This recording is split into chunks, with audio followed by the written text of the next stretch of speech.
Shalom bagi kita semua. Filipi 4 ayat 6 berkata, "Janganlah hendaknya kamu khawatir tentang apapun juga, tetapi nyatakanlah dalam segala hal keinginanmu kepada Allah dalam doa dan permohonan dengan ucapan syukur. Damai sejahtera Allah yang melampaui segala akal akan memelihara hati dan pikiranmu dalam Kristus Yesus." Sekali lagi saudaraku, Filipi 4 ayat 6 dan 7. Janganlah hendaknya kamu khawatir tentang apapun juga, tetapi nyatakanlah dalam segala hal keinginanmu kepada Allah dalam doa dan permohonan dengan ucapan syukur. Damai sejahtera Allah yang melampaui segala akal akan memelihara hati dan pikiranmu dalam Kristus Yesus. Puji Tuhan saudaraku, kita tentu memiliki banyak keinginan, memiliki banyak pergumulan, memiliki banyak hal yang butuh pertolongan, butuh ditolong, butuh dibantu. Ya. Kita sebagai orang percaya,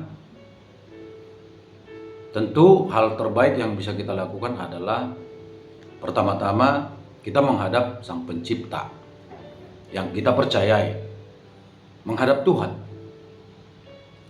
memohon Tuhan untuk menolong kita, meminta kepada Bapa pertolongannya.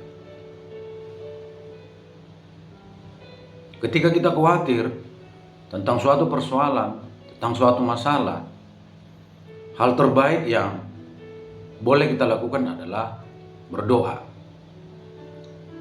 Di dalam doa kita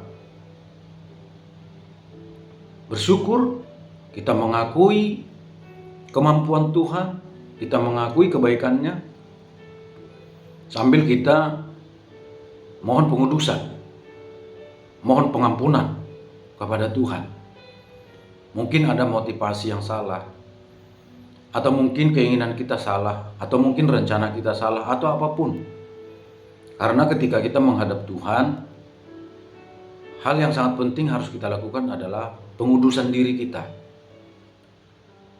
Mengakui bahwa kita banyak kekurangan, kelemahan, bahkan mungkin ada kesalahan, dosa yang kita lakukan. Sehingga di dalam perjanjian lama, di sana diajarkan selalu kepada bangsa Israel, ketika mereka hendak berurusan dengan Tuhan, hendak datang kepada Tuhan, mereka harus menguduskan diri. Terkadang mereka berpuasa. Bahkan ketika orang-orang tertentu bertemu dengan Tuhan, Tuhan berkata, "Lepaskan kasutmu, sebab tempat ini kudus." Artinya ketika kita berhadapan dengan Tuhan, itu harus terjadi pengudusan dari pihak kita. Karena kita sudah jatuh dalam dosa dan selalu ada yang salah dari diri kita. Karena memang kita sudah jatuh dalam dosa dan kehilangan kemuliaan Allah. Roma 3 ayat 23.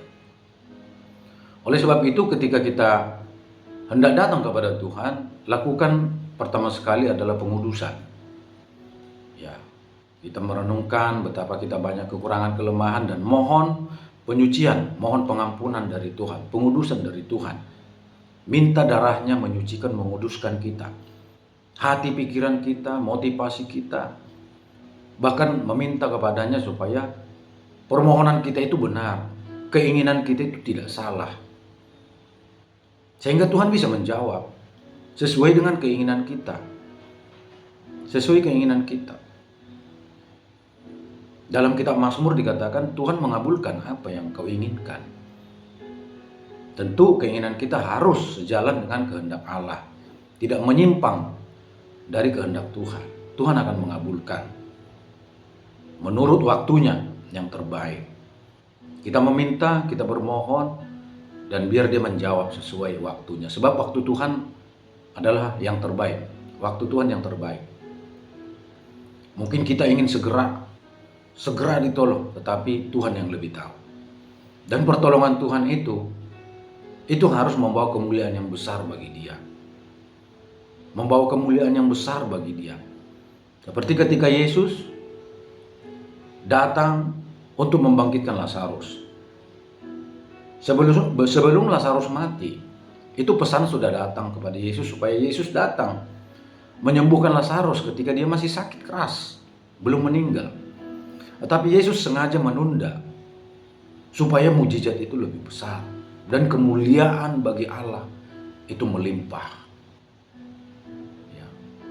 Jadi segala sesuatu yang dikerjakan Tuhan itu pasti mujizat dan membawa kemuliaan bagi namanya dan kebaikan bagi kita. Iman kita bangkit, iman kita diteguhkan, iman kita semakin kuat. Kepercayaan kita semakin kuat kepada Tuhan. Oleh sebab itu firman Tuhan berkata, janganlah hendaknya kamu khawatir tentang apapun juga, tetapi nyatakanlah dalam segala hal keinginanmu kepada Allah dalam doa dan permohonan dengan ucapan syukur. Ya. Tidak usah khawatir apapun. Memang tidak mudah. Terkadang perkataan kita gampang saja mengatakan jangan khawatir, jangan khawatir, jangan khawatir. Tetapi firman Tuhan secara lugas mengatakan, jangan khawatir. Jangan khawatir, serahkan segala kekhawatiran itu kepada Tuhan. Berarti kekhawatiran masih ada. Ya, berarti kita khawatir, tetapi firman Tuhan berkata, serahkan kekhawatiran itu. Serahkan kekhawatiran itu. Jangan khawatir dan serahkanlah kepada Tuhan. Nyatakan dalam segala hal keinginanmu kepada Allah dalam doa dan permohonan dengan ucapan syukur. Di dalam doa kita serahkan apa yang menjadi keinginan, apa yang menjadi permohonan kita. Kita serahkan semua kepada Tuhan. Dan di ayat yang ke-7 mengatakan, damai sejahtera Allah yang melampaui segala akal akan memelihara hati dan pikiranmu dalam Kristus Yesus. Ya. Setelah kita menyerahkan semua kekhawatiran kita, keinginan kita, percaya kepada Dia bahwa Dia sanggup menolong kita, maka damai sejahtera Allah akan memelihara hati dan pikiran kita. Damai sejahtera Tuhan akan melingkupi kita, menguasai hati dan pikiran kita. Damai sejahtera yang ajaib. Suatu keadaan di mana ketenangan itu, kedamaian itu melingkupi kita, menguasai hati dan pikiran kita. Sekalipun masalah masih ada di sana, sekalipun masalah belum berpindah, sekalipun masalah itu belum dilepaskan, tetapi damai sejahtera Allah telah mengamankan kita terlebih dahulu, mengamankan hati dan pikiran kita. Dan Tuhan akan terus bekerja. Bukan hanya damai sejahtera yang kita terima, tetapi doa-doa kita akan dijawab. Kekhawatiran-kekhawatiran kita itu akan diselesaikan oleh Tuhan. Persoalan, permasalahan, pergumulan kita, karena kita menyertakan Tuhan untuk menghadapinya, maka Tuhan akan menolong kita. Sebab kita sadar kita tidak mampu, dan itu menunjukkan bahwa kita memang bergantung kepada Tuhan.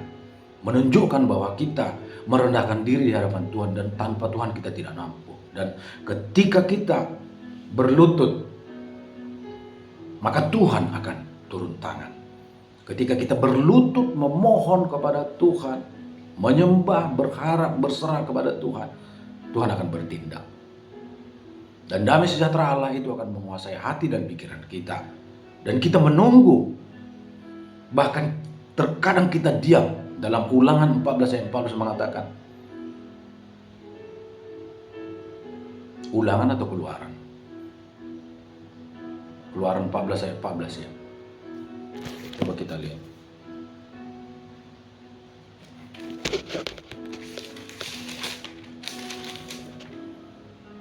Ya, Keluaran 14 ayat 14 mengatakan, Tuhan akan berperang untuk kamu dan kamu akan diam saja. Singkat saja ayat ini.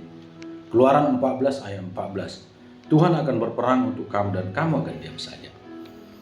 Ketika Tuhan bertindak, kita menunggu. Kita tidak bisa berbuat apa-apa lagi dan Tuhan yang bekerja. Kita akan diam saja melihat Tuhan berkarya luar biasa. Seperti yang terjadi kepada Raja Yosafat. 3 hari mereka berpuasa, menanti pertolongan Tuhan, dan Tuhan bekerja menghancurkan musuh-musuh daripada Israel. Mari berserah kepada Tuhan, serahkan segala kekhawatiran kita, ketakutan kita, keinginan, kerinduan kita, pergumulan kita, semuanya serahkan kepada Tuhan. Tuhan akan bertindak. Tuhan kita ajaib, dahsyat, dan hebat. Tuhan Yesus memberkati. Haleluya. Salam.